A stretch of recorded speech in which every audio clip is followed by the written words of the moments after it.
I wanted to do a book review of Effective Execution published by Bloomsbury with the subtitle Building High Performing Organizations. The book itself is organized into two parts. The first part, comprising of 5 chapters, deals with making the workplace effective. And the second part, comprising 5 more chapters, deals with making workforce effective.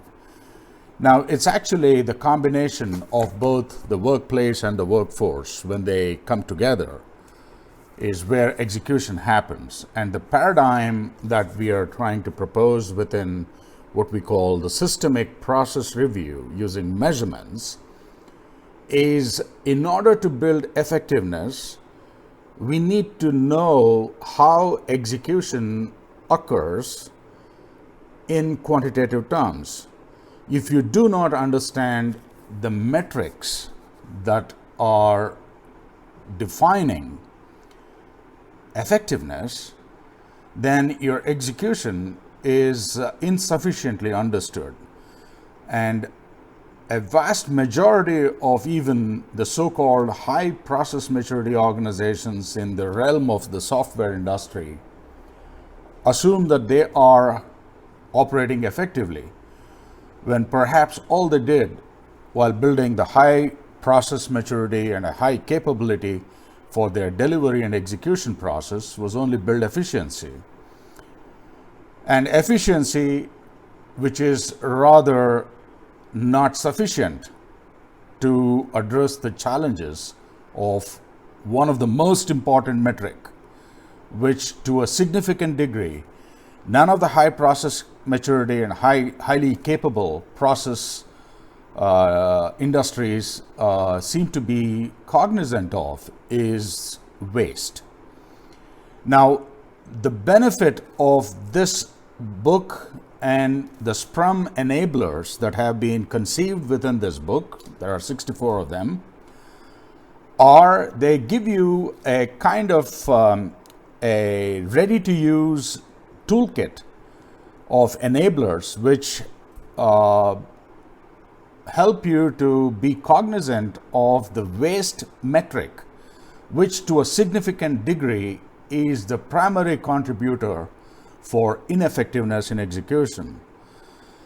And one of the challenges that any process model in the future and any process model designer is going to face is to come up with terms and terminologies which have not been used by existing frameworks or existing models.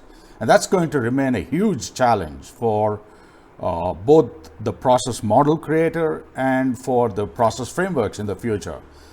Because the terms that have already been used in the industry while describing frameworks, for instance, the capability maturity model or the capability maturity model integration, seem to be either misunderstood due to a heavy overdose of redefinitions, as you will, when a practitioner practices his trade. And therefore, one of the challenges even I faced when I created Scrum was not to use any terms which prevailing models are using, so that the terms will not be misunderstood and misapplied. So therefore, this book comprises of terminology which is unique to Scrum. Scrum is systemic process review using measurements. There are 2 parts or dimensions, so to speak, which has to be addressed. And the way this book organizes itself is that we have 34 enablers dealing with the dimensions, which are 10 in number, organized into the 2 parts, workplace, workforce, the 2 parts, and 5 dimensions each for the workplace and 5 dimensions for the workforce. So there's no confusion here in terms of the terms that have been used.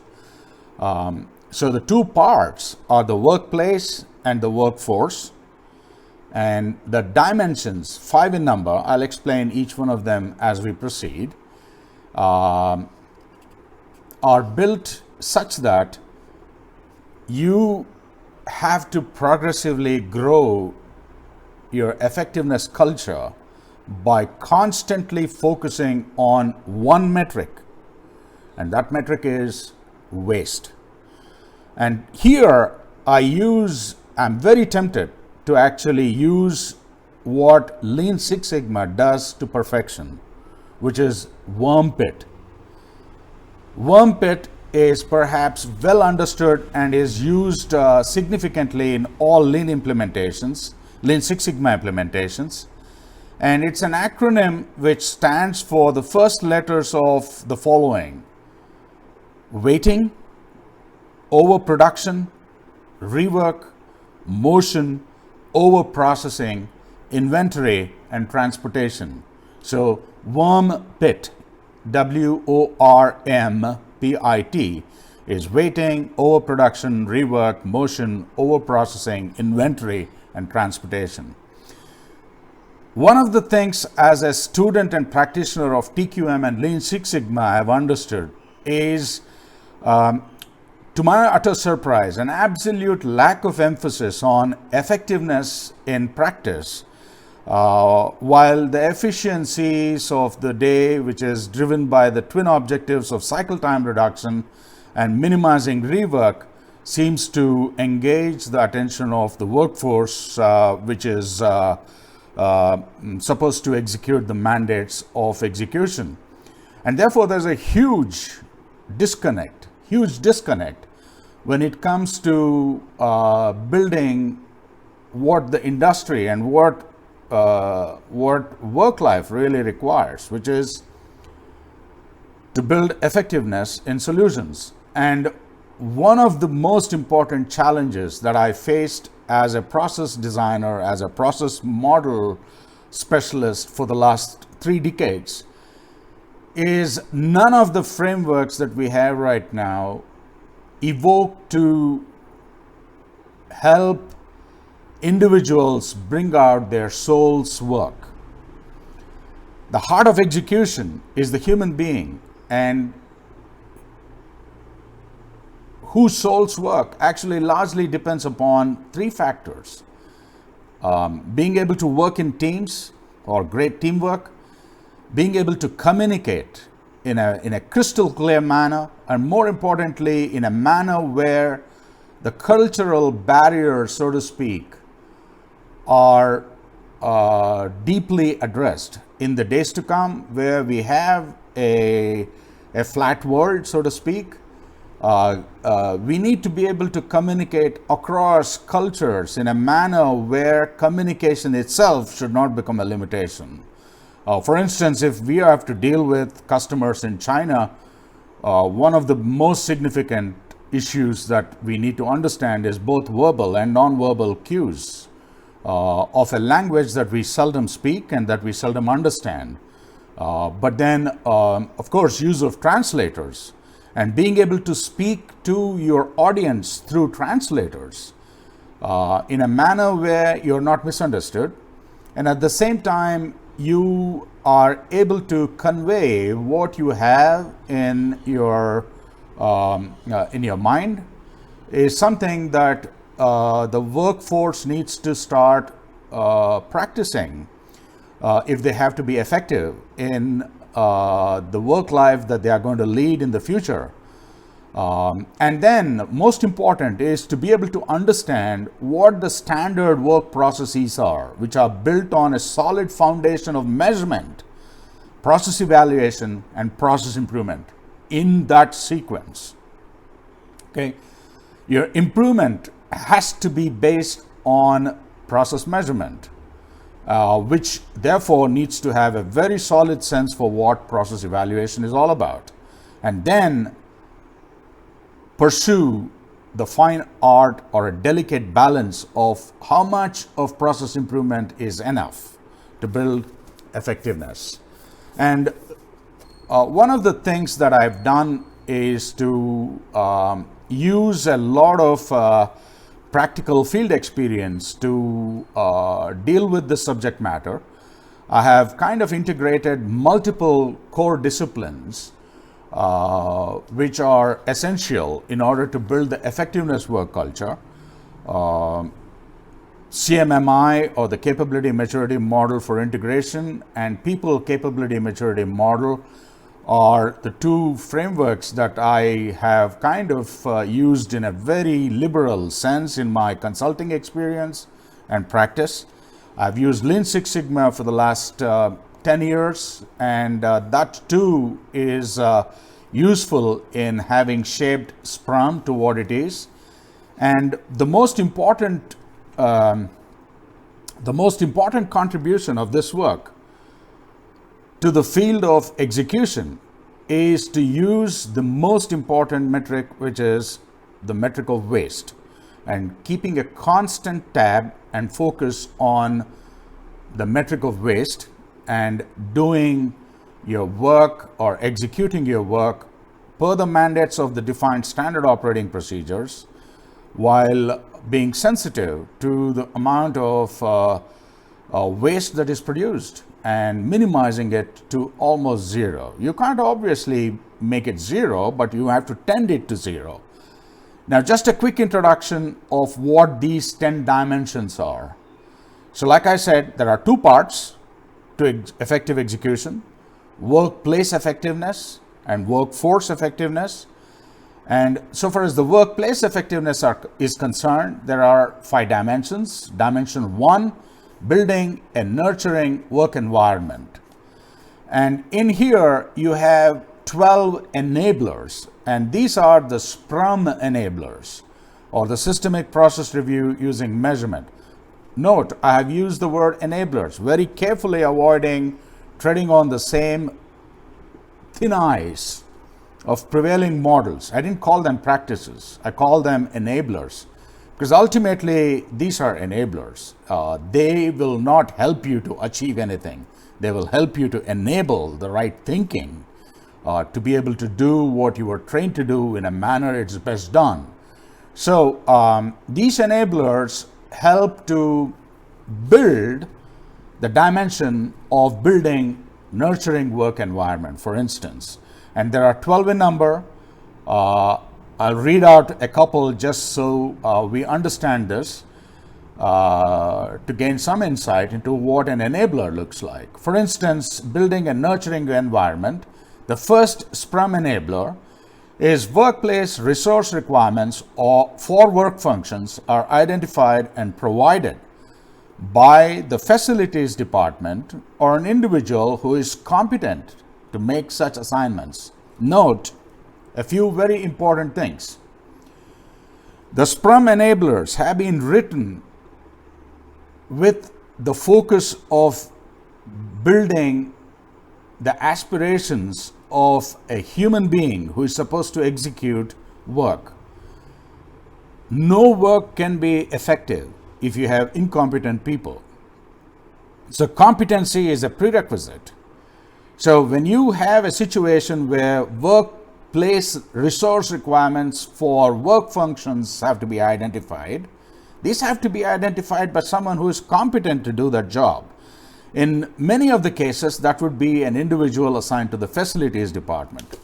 But the core concern till date, having dealt with people capability maturity model, is the staffing that gets done for an organization's facilities and administration department is not very clearly defined in terms of what job descriptions they must have.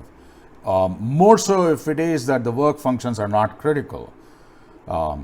So you need to have competent people doing capable work. And the way it is best said is that you need to have competent people using a capable process to get effective in your execution. And the second Scrum enabler is based on an assessment of the importance of individuals performing critical tasks. Resources are assigned to maximize productivity and improve chances of success. The Scrum enablers have a completely new way of relating to how processes have to be designed. We do not believe in just stating a practice at a level where it does not make any significant sense, or rather, it seems hollow in its intent. Now here, in this Scrum enabler, based on an assessment of the importance of individuals performing critical tasks, resources are assigned to maximize productivity and improve chances of success. So the punch is on maximizing individual productivity and improving or setting individuals up to succeed. How many work cultures really enable this kind of proactive sense for individuals to feel happy and proud of their work? That's a big question that existing process frameworks do not seem to offer any insights. Scrum 1.3 related to this builder, which is building a nurturing work environment, is work environment follows both culturally accepted and research-based recommendations for designing individual workspaces with adequate attention given to health, hygiene, lighting, temperature, and ergonomic design factors. Now here again, it's extremely critical to understand the human element in execution. If a person practices long enough to sit on 3 legs of a chair, he can perfect the art of sitting on 3 legs of a chair soon enough, okay? But that's not an effective way to design a chair. You need 4 legs for a chair at a minimum, okay? So one of the most important factors that often seems to be missing in execution environments is a sense of attention to detail. So far as individual health, individual hygiene, lighting, temperature controls, and ergonomic design of workspaces is concerned. And it's even more evident today with COVID pandemic, giving us an insight into the lacking, if you will, of work environments to deal with these kinds of issues. So just to give you a sense, that's about how the Scrum or the enablers evolve to build this dimension of building a nurturing work environment. The second dimension for workplace effectiveness is this dimension of building organizational capability. With the first dimension, the organization established a nurturing work environment whereby giving individuals the required infrastructure to execute the work mandates. Like we discussed 3 of the Scrum enablers within dimension 1, which is the building of the nurturing work environment. There are 12 of them. We will deep dive into each one of these at a later date, but this is just a book review and just a quick synopsis of what you can expect to read in this book and how you can benefit from this book on effective execution. That's the purpose of this video. So the second dimension is building organizational capability. So once the infrastructure offers a nurturing ability to foster positive behaviors in individuals, the next logical thing is to make sure individuals take this opportunity provided by the organization and help in contributing to building organizational capability. After all, what is organizational capability? It's the collective capability of individuals. An example or a couple of examples in this dimension: Scrum 2.1, cascaded performance objectives to meet personal and organizational work commitments are stated in terms of quality attributes for work products, productivity goals, enterprise objectives, establishing mindfulness to minimize worm pit. So once again, the focus of this performance objectives is not just to collect measures and perhaps keep them as shelfware, but it is to make it cascaded right from how the individual's contribution or lack of it goes to build the unit's capability or lack of it, and which eventually culminates in the organization's performance objectives or lack of it. So the emphasis here again is on individuals being mindful of waste. If individuals are mindful of waste, which is worm pit, 90% of effectiveness can be built into the organization. The other 10% depends largely upon good luck. Good luck to get good, inspiring work to do, and a customer who is equally sensitive to minimizing waste. One of the things that you cannot solve is if the customer himself has no consciousness of the extent of rework or extent of waste that is contributed due to changing requirements specifications. So the 10% that we kind of have to deal with, which is the cost of poor quality, which I think is in reasonable, realistic terms, is because you always have a situation where you have to deal with change requests. You have to deal with customer making those last minute changes to the functionality or the feature. But what is in control of the organization in terms of being able to minimize the wait cycles or overproduction or rework or needless movement of configuration items and releases, or over-processing, doing more than what the solution demands and over-engineering a solution to a point where it almost becomes extremely difficult to maintain eventually. And also idling inventory, buying one tool of every type, with hundreds of unused licenses is another issue. And transportation in this case is to make releases which are premature, whereby making the releases ineffective. So in the case of software, transportation should be understood as making premature releases to the customer or internal handoffs as much. Sending a software solution from development to test before it is even ready for test. And how do you do that? Or how do you ensure or prevent that from happening? You make sure that the developer does a thorough job of code walkthroughs and does unit testing using test cases that are required to test units both in a black box and a white box sense. White box tests the structure, the black box tests the functionality. So that's 2.1, Scrum 2.1. Scrum 2.2, going to build organizational capability, reads as follows. Awards to recognize outstanding performance are made in a timely manner to promote positive behaviors. The premise is what gets rewarded gets repeated.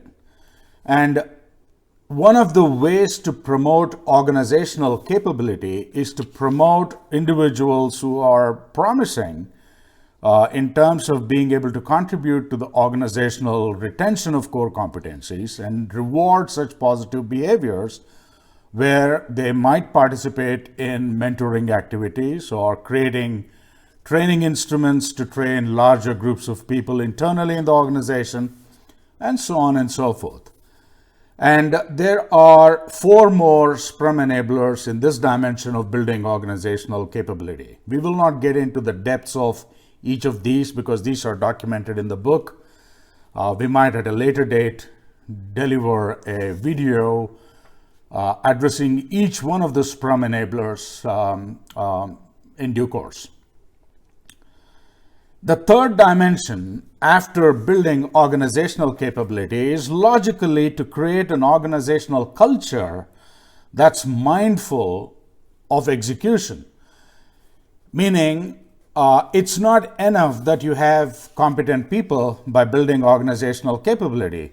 You also need to energize individuals and motivate them toward the singular objective of minimizing waste. And that's how you would make the workforce mindful of their execution objectives and execution requirements. An example here from the Scrum dimension 3.1, decisions are made at the most appropriate level and the unit in the organization at which they are best made. And the organization supports such decisions. Now, here is the core requirement of empowerment that starts to trickle into the model. We will not be able to build an effective work culture around execution if individuals aren't empowered. Individuals aren't empowered to make those day-to-day changes that are so crucial and tailor the workforce practices so that the solutions they create and develop are fit for use. And who is best endowed with making those decisions other than the ones who are in the trenches, who know what works, who know what doesn't work, and who know how to remedy the situation. So the first Scrum enabler in dimension building organizational culture for mindful execution is all about empowerment. And it is to be able to say, we are an empowered organization, top to bottom, bottom to top, left to right, right to left. And for that to prevail, you must make sure that empowerment stays where it has been delegated down to. It could be an individual to which the delegation occurs or to a unit to which this delegation occurs, but it must stay there. The moment things start going wrong, the senior management must not start grabbing such situations back into their control. They must permit solutions, mistake-proof execution at the lowest level, and make sure that they are tolerant towards accepting mistakes that humans make. To err is human. To forgive is senior management's obligation. Scrum 3.2 is about evaluation criteria, makes use of potential opportunities for reusing decisions already made and are known to work. Now, this is very, very critical. You will not have infinite time in the days to come when the execution time available starts to shrink because of competitive pressures. So you must be able to archive the best practices, archive the best decisions that have been made in the past, and reuse those decisions when similar work execution requirements present themselves. There is no meaning in reinventing the wheel. That's the whole idea of Scrum 3.2. And there are about 7 more of them in this dimension of building organizational culture for mindful execution. The fourth dimension in building an effective workplace is building empowerment and mentoring effectiveness. The seeds of empowerment already start to be sown in dimension 3. When we are talking of building a culture that's mindful for execution, here we take full control of empowerment and mentoring. Here is again a deviation from existing process models where the sense for organizational congruence towards shaping workforce, which is so very missing in other process paradigms, starts to get enabled in the culture which is, trying to shape itself around effectiveness. So Scrum 4.1 is mentoring and coaching activities are organized to promote the development and deployment of competency assets. So here, once again, we are giving a lot of emphasis or placing a lot of emphasis on individuals nurturing this ability to internalize learning, make it a permanent representation of the organization's core competency. So here, the focus of mentoring and empowerment is towards building core competencies and making or creating competency communities of the future, which will help the organization establish a strong, unique business proposal for any futuristic opportunities based on competency profiling and competency integration of work that is yet to present itself. The focus is futuristic. The mentoring and coaching activities is to prepare teams of individuals for a potential future assignment based on competencies or core competency requirements that are not yet the mainstay of the business. But unless you archive and create a library of competencies which are constantly nurtured and grown, that sense for a futuristic accomplishment will be short-sighted. And execution effectiveness is all about making your organization fault tolerant for a futuristic event. The Scrum 4.2 is opportunities are provided for individuals within a structured program to achieve mentoring objectives. Now here, it's not enough if a person or an individual is willing to teach and willing to mentor. It's equally important for such individuals to be recognized and use a structured program of mentoring to achieve similar objectives, which is to grow organizational core competencies. Dimension 3 is about growing individual capability, which is mindful of execution. Dimension 4 is about empowering individuals to spread or percolate this sense for a larger group so that they become the trainers of an organization workforce which is congruent. Then we have the dimension 5, which is build an execution environment of perpetual improvement. Now here is to revitalize the organization's ability to be able to measure up to the day-to-day demands, which could be different from what yesterday's demands and challenges were. So you created a platform of learning orientation up until now with dimension 4. And in dimension 5, you're creating an execution environment which is in a perpetual mode of improvement. Whatever you are able to do today, you can always do better tomorrow. That's the premise. To a point where you have to almost do what Jim Collins remarks in his book, Good to Great, rinsing one's cottage cheese to be able to deliver superior performance. And I would not digress at this moment into what rinse the cottage cheese is. We will do that at a later date when we will deal with each one of these Scrum enablers at a significant depth.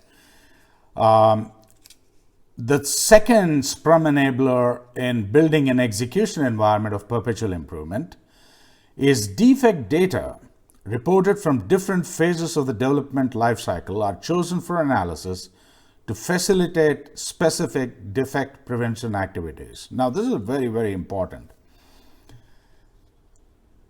To make a mistake once is okay, and that's what empowered work cultures always support. They encourage the organizational workforce to report defect data, to be able to mistake-proof future occurrences. And one of the things that defect data that we are asking for in this Scrum enabler is not at the fag end of the development life cycle, when we always know that it is a post-mortem. We want to know and understand the nature of defects that are getting contributed within the life cycle and be able to take preemptive actions so that they don't see the light of day, meaning at the time of release. So we are asking for building effectiveness in reviews and making sure that reviews, along with measurements, drives systemic improvements. And the systemic improvements are what we need to make holistic changes to the way the organization deals with improvement opportunities presented to improving the performance. So that's the motivation to even call it SPRUM, Systemic Process Review using Measurements. Now we switch gears and get into part 2. Now part 2 is workforce effectiveness, and like I described in the earlier parts of this video, we have two parts to building effectiveness. First is the workplace effectiveness. The second is the workforce effectiveness. And now we get into how to build workforce effectiveness. And there are, once again, 5 dimensions in the workforce effectiveness aspect of improving execution effectiveness.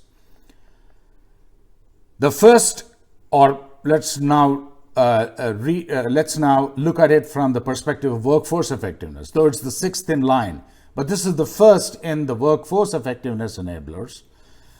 And the dimension 6 reads as commitment for doing the right thing for the right reason in the right way. Now, it's easier said than done. In order for you to be able to say you do the right thing for the right reason in the right way, no matter who's watching, one of the things that is expected is total congruence and value-based nurturing of core values within the organization, from senior management down to the last person in the organization. Underpinning integrity and corporate values as the basic foundation on which individuals and work groups perform their work. So SPRUM 6.1 is individuals and work groups show the necessary involvement and commitment to identify solutions to issues that affect their work environment, and working conditions. Who else but the practitioners of the trade and those in the trenches know better how to actually engineer the changes as much as they might identify problems within the scope of their working environments or within the scope of their working conditions. So it's not enough for people to simply surface issues and problems that are so very common in many work environments, but they must fold up their cufflinks and basically get to work. Fix the issues that are hampering them from the perspective of being able to be productive and being able to be sensitive to the needs of minimizing worm pit. So that's SPRUM 6.1, and SPRUM 6.2 is all about how do we know that individuals and work groups are effective in meeting their commitments. It's all about measurement. Measurement data collected by individuals at the most appropriate point in the life cycle of execution is analyzed using suitable analytical techniques. Now here, the emphasis is not on statistical analysis. You really don't need statistical analysis always. Statistical analysis is needed when the change in improvement is not significantly noticeable and you want to claim that the so-called improvement that has been implemented makes a marginal but effective difference to the way you execute. But in most organizations, the numbers and opportunities to make changes to the improvement life cycle of the process manifest in so many different ways that you really don't need the use of statistical analysis to prove that the change was effective. Many of these are almost instantaneously noticeable. Example, introduction of checklists to make sure that nothing skips the attention of individuals who are working on execution mandates. How do you prove statistically that the checklist that was used helped to improve the execution effectiveness? It's rather difficult. So here is a situation where if you have a checklist of a list of items which an individual must make sure is addressed, The analytical technique could be very simple. How much of worm pit or how much of waste was minimized as a consequence of using this checklist? And it can be on any one of the dimensions of worm pit. Okay, that's weight, overprocessing, rework, motion, overproduction, inventory, and transportation, in that sequence. So 7 of them. If you can prove objectively through quantitative data, meaning by measuring the extent of waste that was minimized, that itself is suitable for you to say that the improvement was useful. The next dimension, dimension 7, or the second in the workforce effectiveness, is to envision solutions through the customer's eye. This is very, very important. It's not enough that you created a solution which you thought was fantastic. It's important for the customer to be able to say and resonate with the same kind of feeling so far as the solution is concerned. Now here, one of the most important things is we take recourse to the fact that we established mentoring in dimension 4, and here we take recourse to the experience of those individuals to improve performance to achieve organizational objectives. So Scrum 7.1 is experience of individuals to improve performance or to achieve organizational objectives is identified. And the second Scrum practice within the scope of this dimension of envisioning solutions through customer's eye is a mentoring relationship is established and reviewed periodically with a focus on improving individual or team's competency. Now here again, the enabler, a mentoring relationship is established and reviewed periodically, is with a singular purpose of focusing such activities to improve individual and team competency. So again, it's heavily slanted towards a competency based activity. The Scrum dimension 8 is growing a culture that's mindful of competency improvement. Now, this dimension builds on top of dimension 7, where we made our solutions gear itself to the customer's requirements by looking at solutions through the customer's eye, or bringing in the customer perspective to most of the solutions to the problem. Here, we grow a culture that's mindful of competency improvement, because 9 out of 10 times you may have the same kind of customer requirements coming up once they become your mainstay core competency. So the idea of being mindful of competency improvement is to make sure that the second time and the third time and the nth time you do it that much more faster, better, cheaper. So therefore, you need to have a framework for continuous improvement on workforce practices and business activities, so as to be able to establish these as core competencies within the organization. That's Scrum 8.1. And Scrum 8.2 is individuals and teams use competency-based assets while performing business activities. Known solutions should be reused. That's the whole idea. And the only way to minimize cycle time after everything else has been done is to take recourse to reuse. And within this prime dimension of growing a culture that is mindful of competency improvement, you have 5 more practices all the way to Scrum 8.7. The 9th dimension in workforce effectiveness, or building workforce effectiveness, is growing community of practices and a learning organization. Here, the Scrum dimension 9.1 deals with work groups and individuals use communication mechanisms to support the sharing of competency-based information and artifacts within and among competency communities. The whole idea is for individuals and work groups to be able to communicate successful patterns to a larger audience in the organization so that they can all be learned by others without having to invest too much time. So one of the most important attributes of a learning organization is to be able to sensitize every nook and cranny of the organization to the competencies that are needed for effective execution. So therefore, if something works, the word is spread around so that a larger group of audience receives this information. If something doesn't work, even those patterns of failure are communicated so that others do not repeat the same mistake.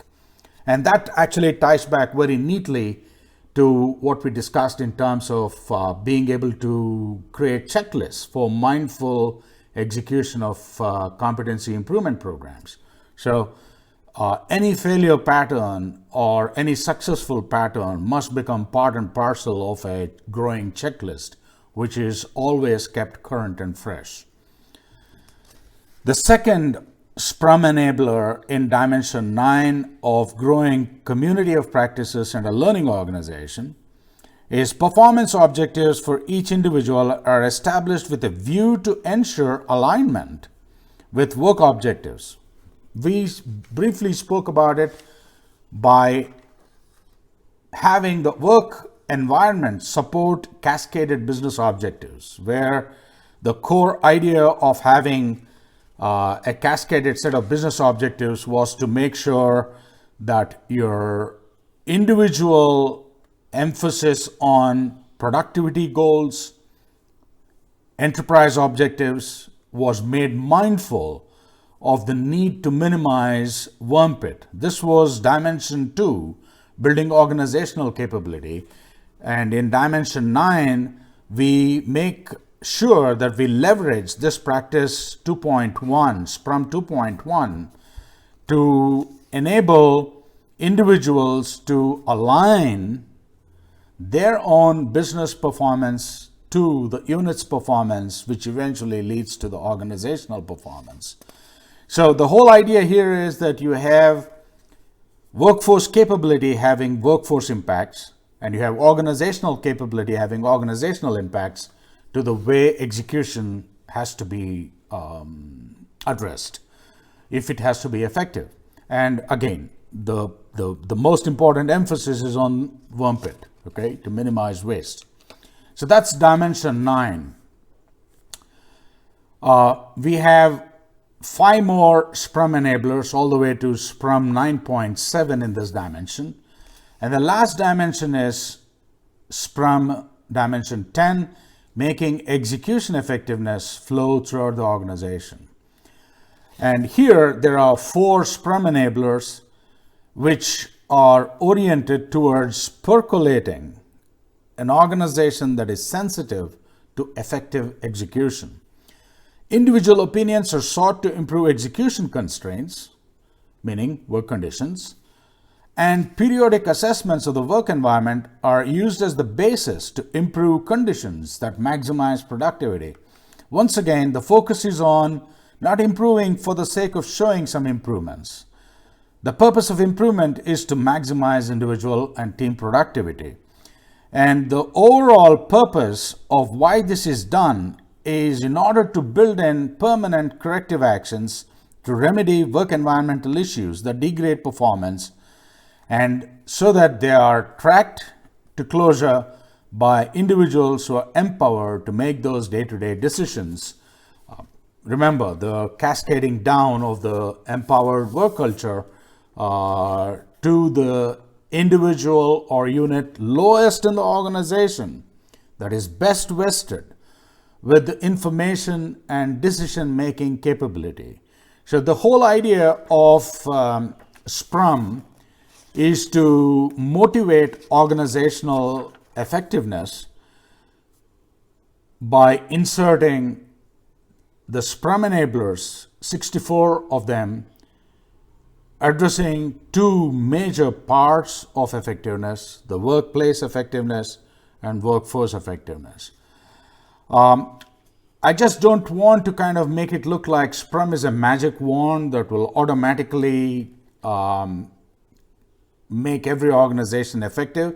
If it was that easy, everybody would have been able to demonstrate effectiveness in their execution. It is not easy, but it is not impossible. One of the biggest benefits that you have with Scrum, especially from the senior management perspective, is it has just about 64 enablers. And the total cost of quality that this introduces as a consequence is very marginal. And the amount of time that you would typically take to run the Scrum enablers in your organization, the 64 of them, is roughly about 1 hour. If you take just 1 minute to react to each one of the Scrum enablers and rate it on a dimension of 1 to 10, 1 being lowest, 10 being most effective. And this is obviously going to be a subjective determination, the number that you assign, 1 to 10. But then it becomes objective when you say that each Scrum enabler must have a metric. And this book gives copious amount of detail on what those metrics should be.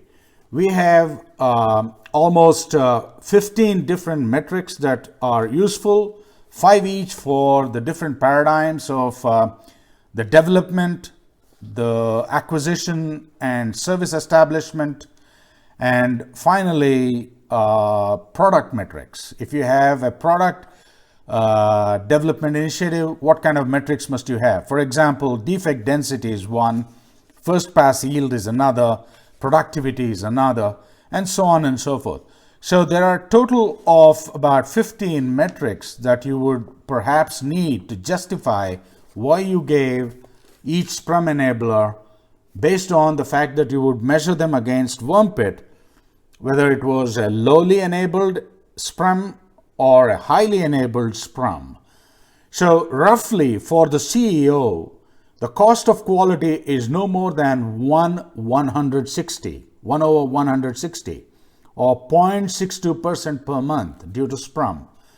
And how I do that is over a weekly effort of about 40 hours, and there are 4 weeks approximately in a month.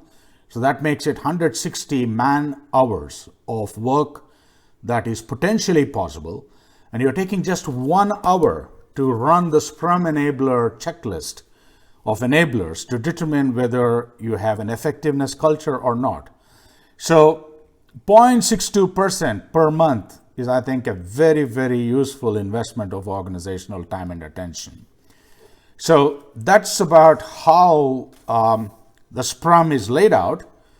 And the book goes to describe at length several useful practices that I have reviewed, experienced myself. The core inspiration for this book is my work engagement with Motorola India, which was the first high maturity organization on the software engineering capability back in the days in 1994. This was on the software CMM. A lot of concepts of Lean Six Sigma are also embedded in this book, including work from Ram Charan on the leadership pipeline. I also have a brief discourse on Virginia Satir's contribution to family therapy and how that's relevant from the perspective of being able to create a psychologically safe work culture and a work environment for individuals to be able to say things the way they see it rather than the way it should have been. To be able to be congruent enough to keep a balance of, if you will, the self, context, and the others. So if you put a triangle like this with self being at the top, context and others, you have all the kinds of communication stances that become quite obvious. What I mean by that is, if in a systemic interaction where you have self, context, and others, individuals who are seen to downplay their own selves always go into this placating mode. Placating mode is a mode where they always seek forgiveness, okay? So if in a situation where the self is of significant importance and nothing else is important, You get into the blaming stance. If others are important and not so much the self and the context, then you get into the placating stance, meaning you always go down on your knees, beg forgiveness for any mistake that you are responsible for or not responsible for. And when only the context is important, you get into what is called as an irrelevant communication stance, where you really don't care for the self, feelings of the self and feelings of the others, but you only take context as the most important fact-based argumenting that is so common in the software industry. But on the contrary, if you are able to balance the self, others, and context, that gives rise to a congruent stance, which is what we really want to strike. Then there's the other extreme where neither the self nor the others nor the context is important. You get into an irrelevant stance of communication. So there's a little bit of exposure to Virginia's satire model. And the most important takeaway from this book is actually a complete appendix on how the Scrum enablers were put to test in what I would like to call eat your own dog food. An appendix has been created, Appendix B, which does a gap assessment of how India fared vis-a-vis the COVID-19 crisis. So it's a case study and it's a gap assessment of COVID-19 using Scrum enablers to the Indian context. Quite obviously, we didn't do well. A whole list of items as to why these Scrum enablers weren't done well is justified in this book, and it would be useful to understand the perspective of how Scrum was relevant in a pandemic. And if Scrum is relevant in an extreme situation like a pandemic, I'm 100% sure that Scrum will be useful for any organization, any industry which has a reason to build effectiveness. Okay, and in effectiveness, you're talking of making sure that you have the workplace and the workforce coming together and making sure that you have robust mechanisms in place, taking inspiration from the recommendations from the 64 enablers built into 10 dimensions, 5 each for workplace and workforce, and making the necessary changes to the way you execute work so that you become effective. The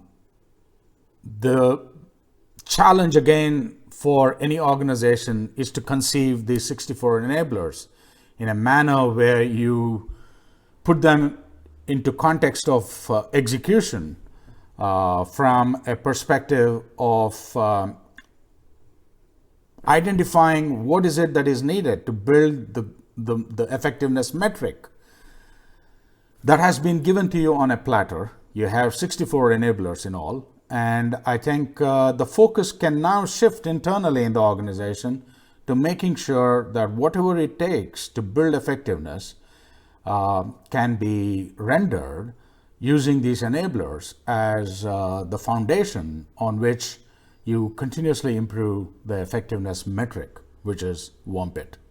I wish you all the best.